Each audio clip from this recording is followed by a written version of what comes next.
Hi, this is Bob Whitaker. Welcome to History Respawned. This week we're discussing Diablo 3, the latest installment in Blizzard's popular demon hunting role-playing series. And although Diablo is set in a fantasy world, it draws a lot of its ideas from history, particularly paganism, Greek mythology, and early Christianity.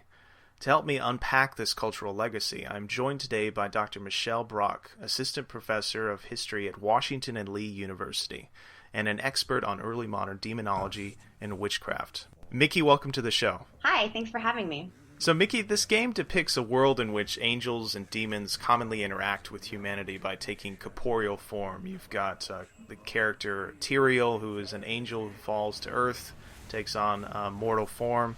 And you also have the Lords of Hell depicted in this game taking on physical form as various forms of like foul beasts. This type of interaction where demons and angels are taking corporeal form seemed to be a common idea in the past, but now we often refer to these beings as bodiless spirits. When and why did this transition take place? Well, actually, since the period where early Christian theologians, I'm thinking of Augustine here and others, were writing about the nature of demons and really trying to unpack exactly what types of bodies these demons might have had and the ways in which they might interact with humans. From the beginning, they really thought about demons and the devil himself as these aerial bodies, bodies that were incorporeal, sort of airy spirits was the language often used. But they had the ability to take corporeal form. And that was really where the major temptations and really dangers of demons could lie. They could turn themselves at will into animals like dogs, serpent-type figures, very often humans. They're commonly depicted as black males, sort of showing their absence of light. It was also thought that the devil himself could transform into an angel of light and be very fearful in that way because he could deceive the human mind, which wasn't really capable of discerning what was before them. So for a very long time, they sort of had this dual characteristic, right? That in their actual form, they're aerial, they're incorporeal, but that actually made in the minds of Christians demons all the more terrifying because they could assume animal or human form and interact with the human world in that way. The sort of most famous and sort of salacious example of this is demons taking the form of either an incubi or a succubi. Taking the form of a male demon that could sort of collect the seed of a real human and implant that into a woman, corporeal woman that he would have intercourse with, or a female taking the form of a succubi, female demon, and also seducing men in that way. So there's a lot of fears about the flesh and the body that are wrapped up into this idea that demons could take corporeal form and interact with humans on Earth. And you get a lot of that during, for example, the period of the witch trials, where you have these great imaginings of these Sabbaths that basically turned into demonic orgies. Right. So a lot of this is very sexualized. Yes, absolutely. And I think that that's largely a product, particularly of medieval Christian society and into the early modern period, the 16th and 17th centuries, where sex was really very taboo. And so I think to a large extent, demons were sort of this reservoir of ungodly, unchristian behavior. And to some extent, the sort of reservoir of all these fantastical imaginings of what actually could not be enacted on Earth by humans. And of course, the people always believed that temptations of the flesh were sort of the worst types of temptations that individuals could fall prey to. And certainly that's the case in sort of thinking of the sexualizing of demons. I should add that Protestants, after the Reformation, were very much more interested in the ways in which demons and the devil could tempt humans internally. And that's when you start to really get a focus on the spiritual nature of demons, that incorporeal, bodiless spirits that you mentioned. That's when you really get a focus on demons within the minds of men rather than taking these external corporeal forms. So it's really after the Protestant Reformation that you start talking more and more about demons in their spiritual form, but they always had the ability to transition to corporeal bodies. Interesting. So the angels and the demons in this game have a specific job. Diablo, the namesake for the game, is called the Lord of Terror. The character I mentioned, Tyrael, falls to Earth, is actually the Angel of Justice. And so was this sort of vocation-specific demonology common in the past, and how were jobs determined for different angels and demons? People started to think quite a lot about the extent to which demons and angels fell into specific classifications and hierarchies during the Renaissance period. It's really in the latter part of the Middle Ages and into the Renaissance that you have these very elaborate classification systems developed. And in some ways, I think that almost parallels the professionalization of society at the time as well. Hmm. Um, but I think by and large, it was sort of a way to understand what people saw as these vast armies of demons. And so you have all these Renaissance demonologists who are basically putting demons into different camps based on, say, the nature of the demon, what sorts of powers do they have, what types of abilities to see into the minds of various humans, to tempt them, that sort of thing. There are classifications where different months have different demons that are the most powerful during a specific time of the year. Huh. You have demons that are specifically created as pitted against certain saints, right, during the time of the High Catholic Church. So there's a lot of different sort of classification systems. At the same time, you also get really remarkable estimations about how many demons there actually are. And partially that's as a result of the fact that Christian authorities sought to demonize all of the pagan gods. So that is to say, all the pre-existing pagan gods got sort of lumped into the demon camp. And then they had to sort out what types of demons those were. But I people see. estimated, over 100 million demons as legions falling under the sway of Satan. So quite a terrifying reality if you believed it to be a reality during the medieval period and into the early modern one.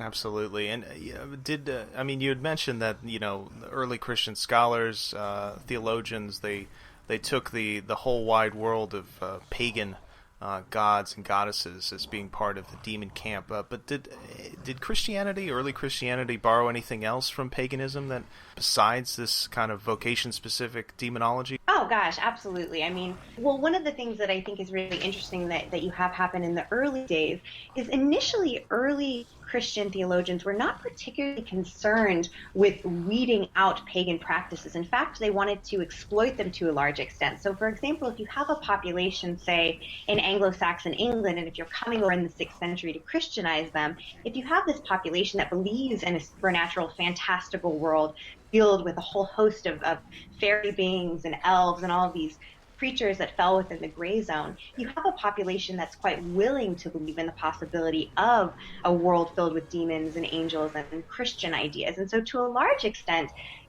Christian authorities sort of co-opted what was already believed by those in pagan societies. And certainly the fact that pagans already had their feast days, their certain rituals or local deities or beings that they would pay homage to was pretty easily transitioned over into the Christian calendar and various Christian holidays and festivities. So at least in the early days of Christianization, there was a fair amount of gray zone, and it was allowed to persist certainly until the 11th and 12th century, where you have all of these Anglo-Saxon spells, for example, coming out of 8th and 9th century England, where people are basically making a very pagan concoction to try and get rid of elves. But then they say, you make this pagan potion and you sing 9 masses over it, and that gets rid of elves, right? So it's this amalgamation of pagan and Christian ideas.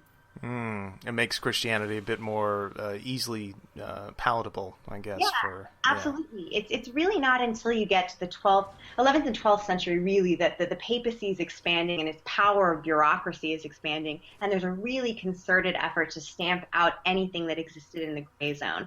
Now, people like St. Augustine, for example, had, since the 5th century, really writing angrily about the sort of remnants of magical practices and those sorts of things, and saying that all magic was demonic, there was no gray zone. But for the vast majority of ordinary Christians in the medieval period, they retained quite a bit of their paganism. And as long as they were going to church and ostensibly self-identifying as Christian, then the authorities were willing to sort of look the other way.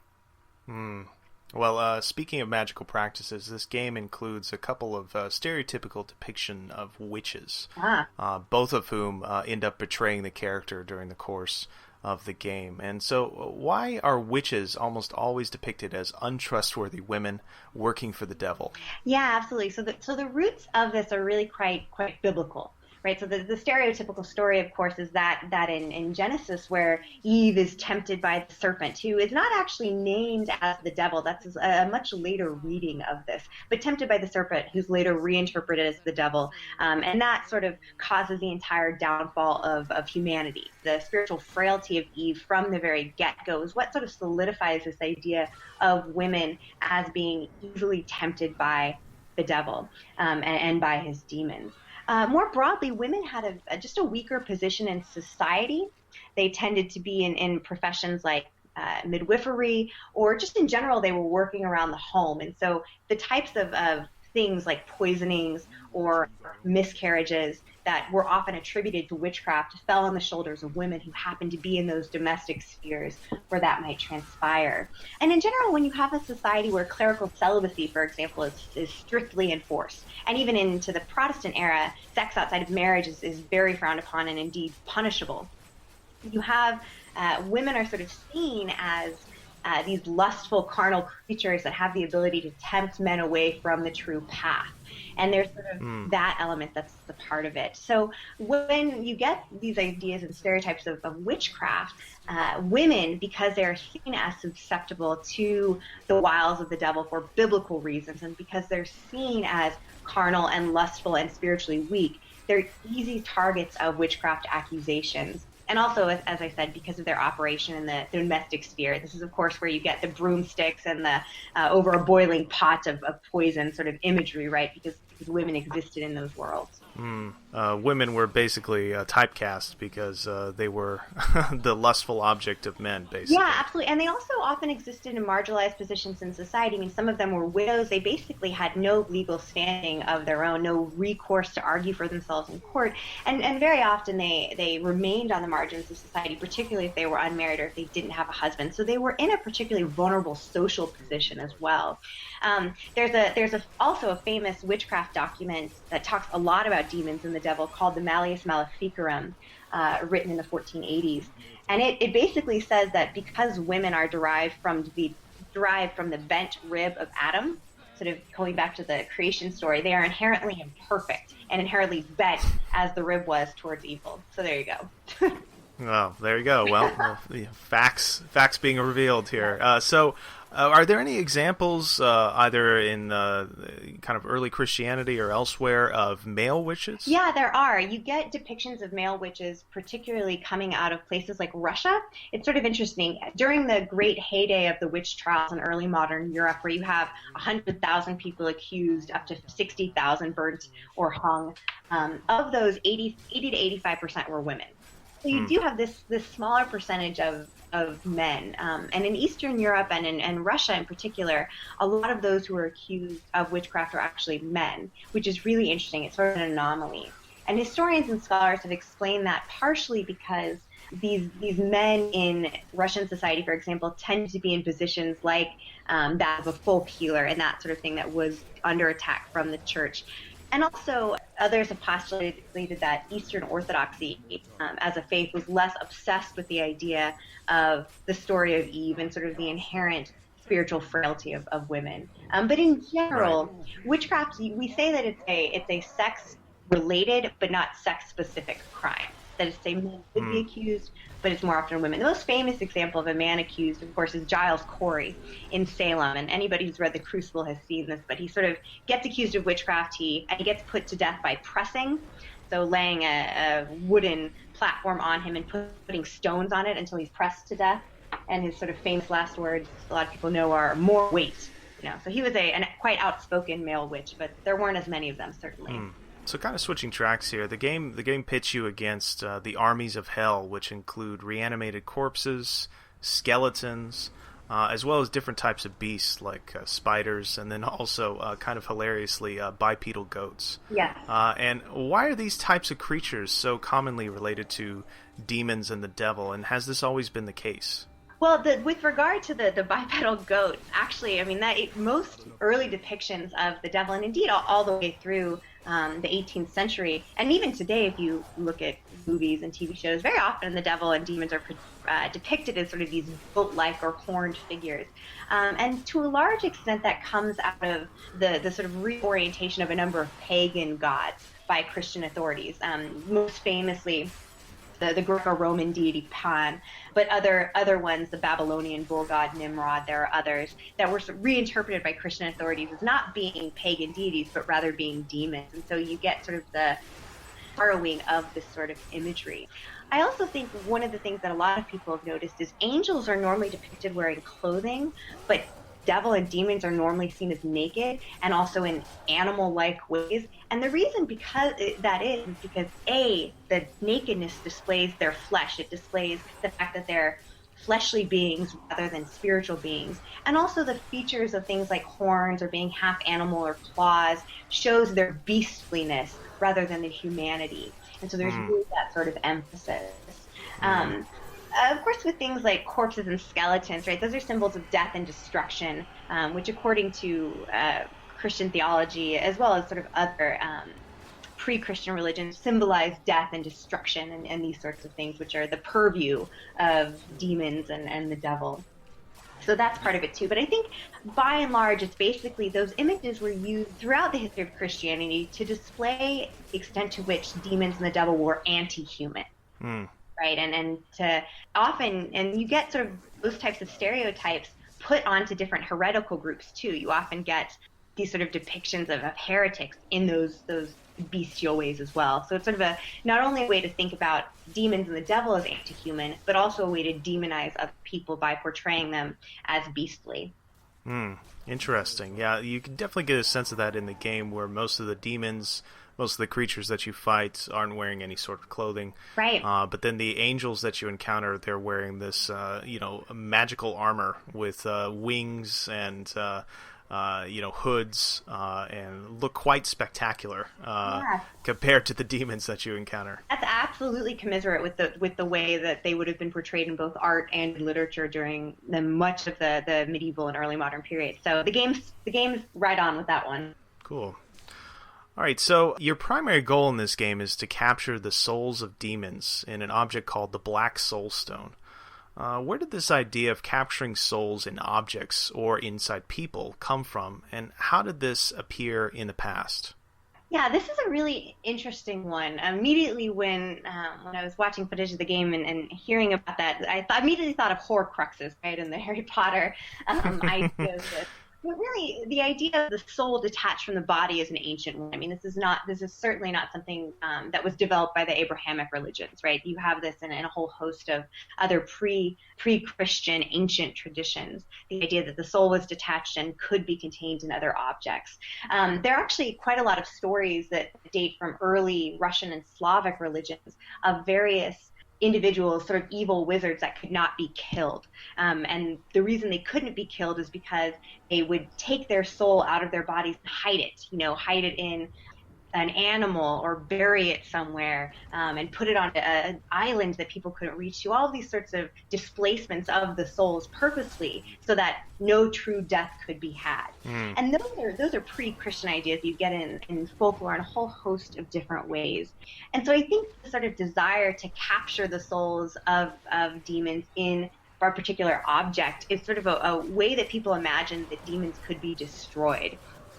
Now, I should say that I almost never see that type of language capturing the soul almost ever. In fact, I haven't seen it in anything written by Christian authorities. And that's partially because according to Christian theology, after death, the soul either departs immediately to heaven, to hell, or to purgatory in the Catholic tradition. So there would be no room for the said capturing of souls according to stricter Christian theology. But certainly the sort of magical idea that you could capture a soul has been popular in a lot of indigenous traditions and ancient traditions that far predate Christianity.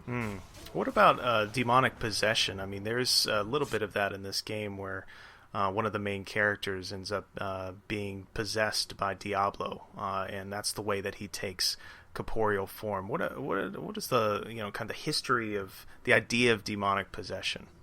Well, it's scriptural, right? There's elements of scripture where they talk about Jesus sort of driving demons from the souls of individuals. And so this idea that demons could possess someone and take corporeal form in that way has a very ancient history. And so you have accounts all through the early medieval period into the later Middle Ages and into the early modern period of different groups that are experiencing, or I would say performing possession. The idea that this was the best way for the devil to get inside and take corporeal form by possessing a body. So a very long tradition of that. And you have it happening in individual cases of young people performing possession. You have it happening during the medieval period in rashes of nuns saying that they were possessed. And there were, it's interesting, there are different ways to interpret possession. Some people would interpret it as a sort of a possession that, if overcome, could prove that this person was very truly one of God's children, very truly pious, if you overcome and sort of fought for the devil to be out of you. But then there were other traditions, the Calvinist tradition in particular, that sort of said, well, hey, if you get possessed by a demon or the devil, that's probably a sign that you're damned and not that you're one of God's children. So unsurprisingly, actually, there are not many possessions in Calvinist countries, probably because of that very belief. That's quite interesting. But the different responses of Catholics and Protestants as well to possession is interesting. Of course, if you're Catholic and someone is possessed, there are all these rituals of exorcism that you can perform using holy water, various types of objects and symbols. But for Protestants, if someone's possessed, pretty much all you can do is pray at them, because you've had all of those sort of intermediary objects and symbols and saints removed. So only Scripture can get rid of the possession. And so it makes for some different accounts in Protestant and Catholic countries of possession. But it's a very sort of ancient phenomenon. I shouldn't say ancient, but early Christian phenomenon that's based in Scripture. The game depicts hell as a place filled with fire and brimstone and is populated by this grotesque menagerie of creatures. Where did this depiction of hell come from, and how has this depiction of hell changed over time? Yeah, so early church writers, really we're talking 2nd and 3rd century here, picked up New Testament language from places like Matthew, Peter, Jude, Revelation, the epistles, and those sorts of places. And they picked up the language that depicted hell as a place of eternal torment for the wicked, where fire was a really prevalent means of punishment. So it really is, again, here, scriptural, the basis of that conception of hell. And from the onset, right, if you describe hell as a place where people are burning for eternity, and people got really creative with describing hell. You know, Dante would describe it as particularly terrible with direct relation to whatever crime you committed, right? If you were someone who had been a glutton in your life, and that's one of the 7 deadly sins, then indeed hell would be filled with people pouring hot molten metal down your throat, right? Very creative descriptions of suffering. And it's a powerful incentive to conversion and good behavior, right? To have this sort of actual physical place of hell where you could go after you die. And people across the board, really throughout the Middle Ages, believe in this sort of external physical place of hell where people would be eternally punished for what they did. But you could never die. I mean, you would suffer from this punishment for your entire life. I should also note that purgatory was viewed as also being a place of sort of fire and a bit of torment, but it was more of a lighter fire, a cleansing fire, if you will, to sort of cleanse you before you went on to heaven. A bit of a spa retreat, right? Yes, a spa. Yes, the most uncomfortable spa retreat ever.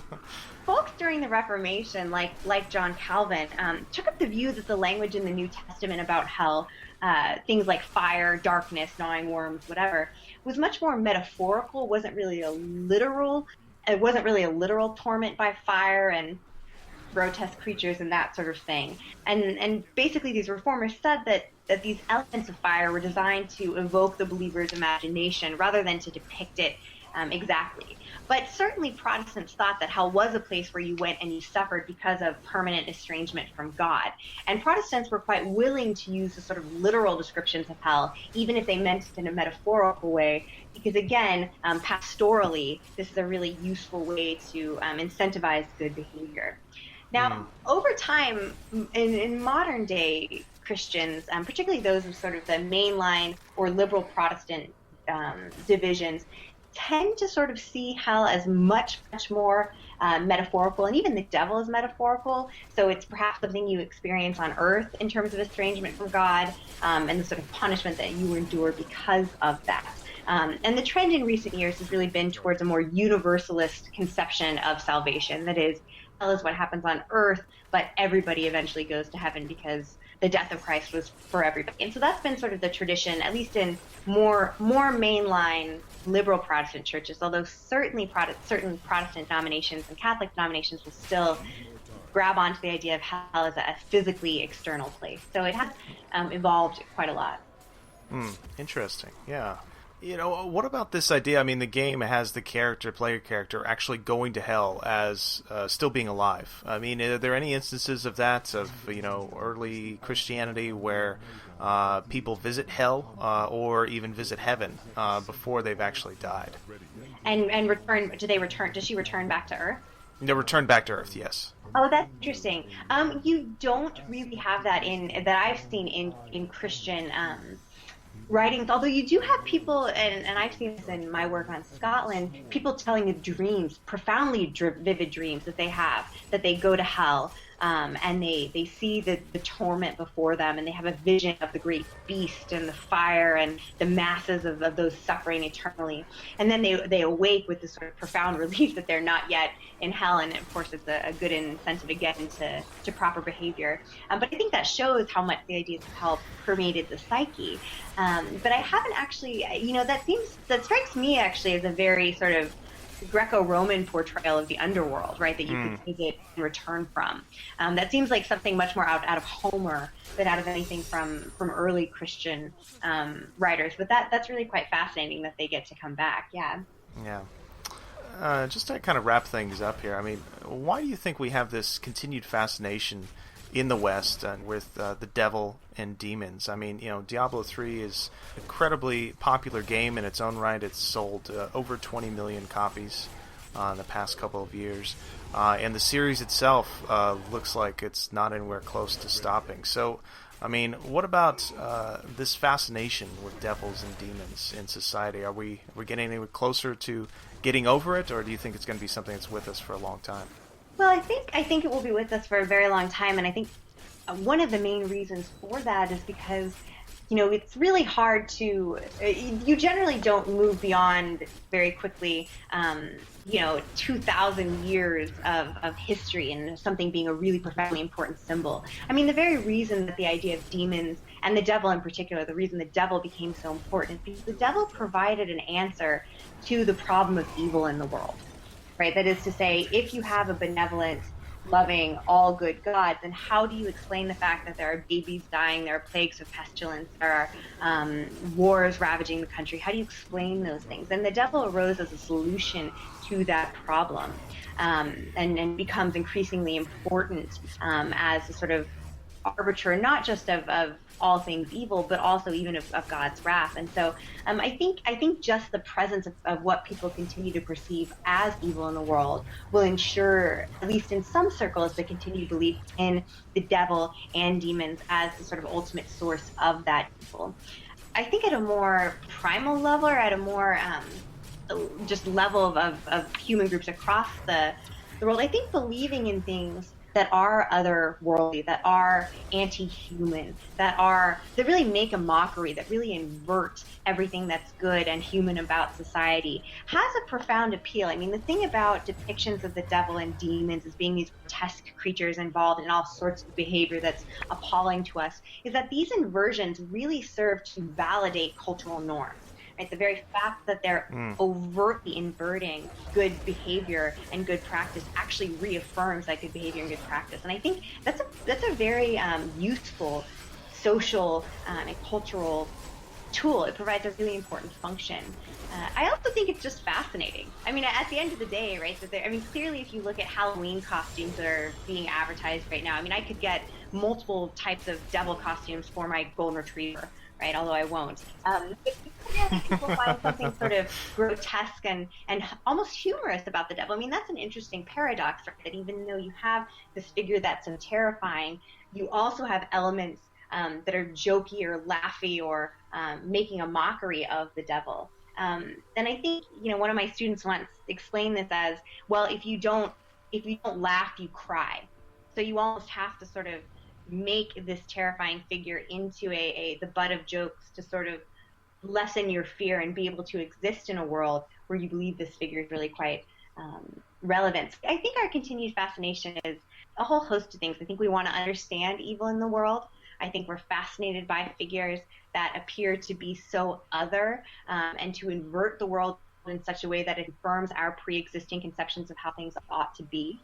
And I also think the devil is just the best anti-hero you can feasibly have. I mean, since Milton, you've had this sort of fascination with this figure that's the epitome of evil, but also in some ways is depicted as being scarily and surprisingly human too. So I think all of those things are going to ensure the fact that the devil will remain good fodder for video games and TV shows and movies and the like.